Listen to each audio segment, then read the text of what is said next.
Mama više, opet iste pesme, nešto drugačije da se snima kao da se ne sme. Jeste, ja kvalitetnu muziku želim da čujem, ali toliko ste smorili da moram malo da vas pljujem. Autotune, kidate pun gas, skup sad flex, 3, 2, 1, Karvine do bola, spremte se za seks, spremte se za seks. Mi amor, jebem vas u petu brzine, ovo se zove flow, a to što vi snimate je samo biznis show. Po spotovima ste opasni, kapsi vas murija, a najopasnije što si kad uradi to što pred zgradom zbuksno kuliraš.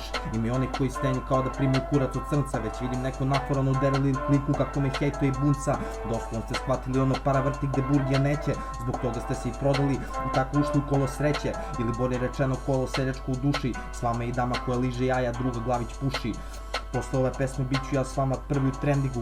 Gde u trendingu? Ne, bolje s Bobanom Mravićem u petningu. Ja se šalim, malo vas jebem, trpim i palim. Više se ne smatra broj fanova igračem pravim, jer među nama ima puno napaljenih balovih pačenika, sličnih vama Peggy Dancer, ja i DJ plaćenika. Ghetto trap likova u duši do smrti, koji sad snimaju koji svi jedno te isto po pesmama se svrti. Prosto me hvataju neverice dok zavijate koji karani silovane veverice. Ako ste vi rap i trap, onda je smrad tvorove bulje lep. No upravo ste jebeš sve, samo neka je pun džep. Kad bi svi stavili fantiku kod da vi to prosto ne bi znali ko je ko. Respekt, bar vas nije sram da se prikažete javno. Čega se pametno stidi, budala se ponosi. Ovaj dis sada vam raznolikost donosi, povezuje vas malo sa repom i lirikom. Uzvratim i slobodno, ali ne s onom gej šmeker mimikom, gde se bacakaš kao foka sepi napadom. Komercijalo sate gali ovaj put sa duplom naplatom.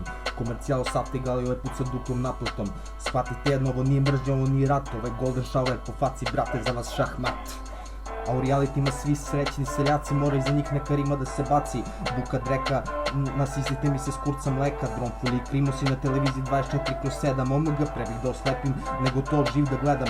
Još mi fali i da počnem među njima za nekog da navijam, pa plus bonus da počnem i preko autotuna da zavijam. Pre bih prisuo da me nabiju na kolac, nego da tako zaradim za vilu ili dvorac. A to su vaši jedini jebeni snovi, da se prdi pod drigo drogera i uživo u lovi. Da. Sise kurac. I shvatite jedno, ovo nije mržnja, ovo nije rat, ovo je golden shower po faci, brate, za vas šahmat.